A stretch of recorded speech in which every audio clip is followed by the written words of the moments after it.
Secara mengejutkan, secara tiba-tiba Pak Erick Thohir sudah ada di Belanda dan bertemu KNVB.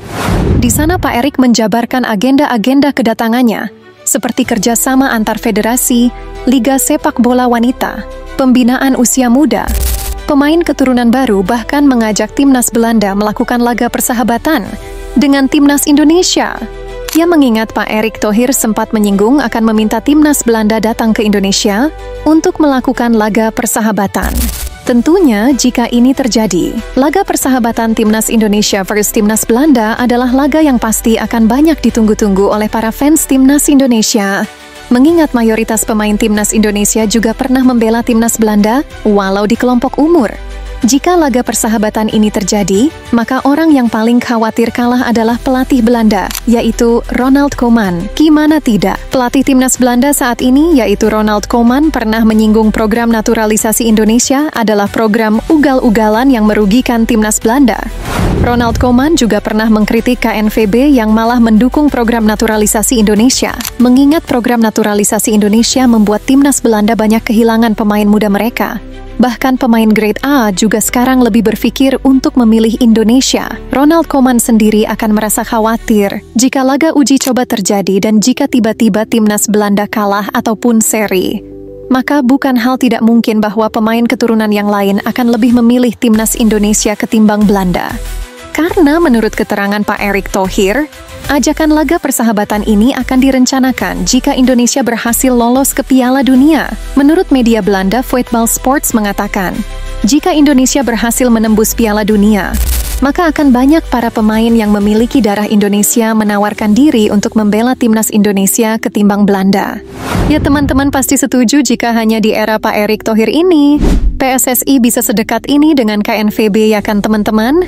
Ya, setelah Pak Erick Thohir bertemu KNVB dan menawarkan ajakan laga persahabatan antara timnas Indonesia dan timnas Belanda, dirinya lanjut melakukan meeting bersama seluruh staf pelatih timnas Indonesia di Belanda. Terlihat ada sosok Alex Pastoor, Patrick Kluivert, Danny Lanzat, serta Gerald van den Berg.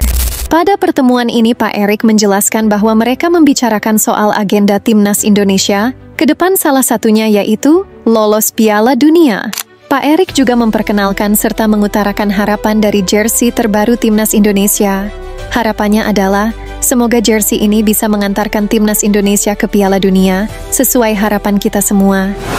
Setelah meeting bersama seluruh staf pelatih timnas Indonesia, Erick Thohir juga menyempatkan diri untuk makan malam bersama dengan para pemain timnas Indonesia yang berlaga di Eropa. Terlihat ada Tom Hay, Miss Hilgers, Calvin Verdonk, Ragnar, Eliano Reinders, dan Sandy Walsh. Dalam pertemuan ini, Pak Erick mengajak diskusi para pemain timnas Indonesia tersebut dan meminta masukan-masukan untuk timnas Indonesia ke depan. Dalam pertemuan ini juga, Pak Erick dan para pemain membahas peluang lolos Piala Dunia. Ya, ngomong-ngomong soal peluang timnas Indonesia lolos Piala Dunia, sang ahli taktik timnas Indonesia pun angkat bicara. Alex Pastoor percaya bisa bawa timnas Indonesia lolos Piala Dunia. Pada diskusinya di suatu media Belanda, Alex Pastoor membeberkan soal dirinya di timnas Indonesia. Berikut rangkuman pernyataan Alex Pastoor. Saya selalu menggambarkan diri saya sebagai seorang yang strategis, saya selalu ingin menang. Namun keputusan yang saya buat bersifat struktural. Saya selalu menerapkan sepak bola yang saya tonton. Saya hanya fokus pada kemenangan, sekalipun saya harus menggunakan formasi 901. Tapi itu hanya asumsi. Yang aku takutkan ketika kamu bermain 5-3-2, selalu dianggap formasi yang defensif. Tapi semua itu tergantung bagaimana kamu menerapkannya. Melalui interviunya bersama The Aftrap, Alex Pastoor menggambarkan dirinya adalah seorang pelatih yang ingin terus menang. Dia juga mengatakan ingin meraih kemenangan sekalipun memakai formasi 901. Nou, het alleen maar op winnen. En, dat kan gemengd zijn met winnen, toch? Ja, maar is dat ook een 5-4-1 opstelling?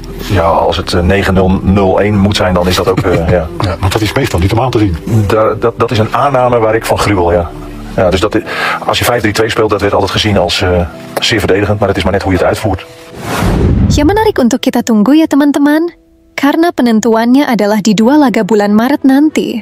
Kita harus tetap optimis sama halnya yang Alex Pastoor katakan, Piala Dunia harga mati.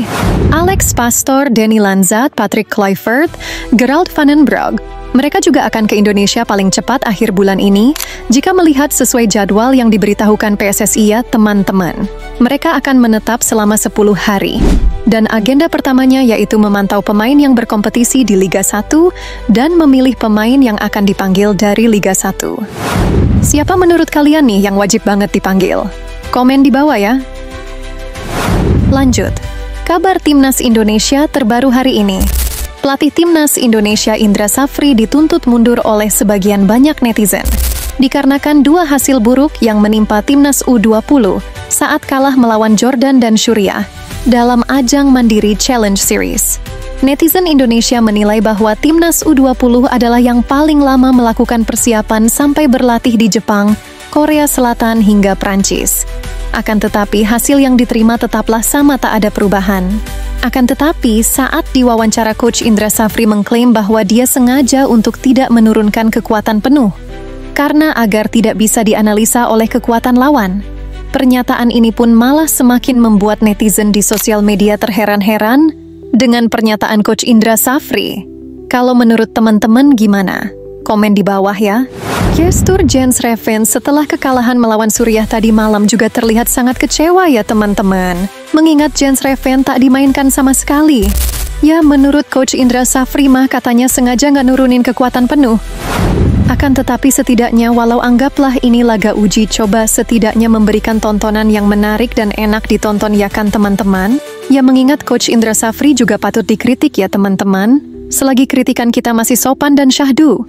Lanjut, Jay Idzes kembali bermain full saat melawan Verona tadi malam. Lagi dan lagi Venezia FC gagal menang untuk kesekian kalinya. Venezia FC selalu bisa mencetak gol di awal laga, akan tetapi saat-saat krusial di akhir laga Venezia selalu kecolongan, membuat Venezia FC kembali mendapatkan hasil imbang. Jay Idzes sendiri cukup bermain baik pada laga ini. Dengan hasil ini, Jay Idzes dan Venezia masih stay di peringkat 19, yang tentunya itu adalah zona degradasi. Mari kita doakan Bang Jay agar terus mendapat kemenangan ya teman-teman. Lanjut, Almere City resmi datangkan Ali Jassim dari Como dengan status pinjaman. Ali Jassim sendiri adalah pemain muda berbakat asal Timnas Irak. Ali Jassim adalah pemain yang pernah membuat pertahanan Timnas Indonesia kewalahan saat ronde kedua kualifikasi Piala Dunia. Di Almere City, Ali Jassim kemungkinan akan menjadi tandem yang pas bagi Tom Hey di sektor gelandang serang. Menarik untuk kita tunggu duet antara Ali Jassim dan Tom Hey ya teman-teman. Lanjut, admin sosial media Timnas Indonesia banjir kritikan dari para fans. Admin ofisial Timnas Indonesia dikritik oleh para fans karena tak memosting skor akhir hasil pertandingan Timnas U20. Para fans berharap admin ofisial Timnas Indonesia tetap profesional untuk memosting hasil-hasil Timnas Indonesia, mau menang ataupun kalah. Mengingat sudah 2 kali admin ofisial Timnas Indonesia tak memosting hasil akhir laga Timnas Indonesia U20 yang mengalami kekalahan atas Jordan dan Suriah. Dan ini tentunya membuat para fans terheran-heran dan bertanya-tanya sebenarnya ada apa dengan akun ofisial Timnas Indonesia.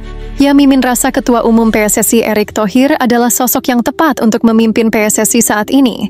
Akan tetapi para exco-nya lah yang harus dievaluasi. Mengingat para exco ini jarang banget kelihatan kerjanya, sekalinya muncul malah bikin gaduh. Semoga Pak Erick dijauhkan dari oknum-oknum yang licik di PSSI ya teman-teman.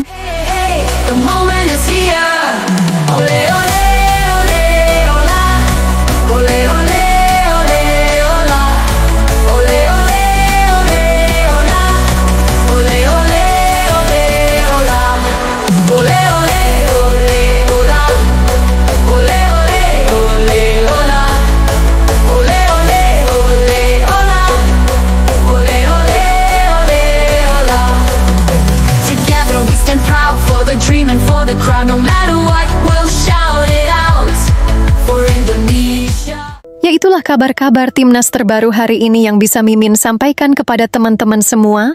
Semoga bermanfaat ya teman-teman. Jaga kesehatan selalu dan jangan pernah berhenti untuk terus mendukung tim nasional sepak bola Indonesia.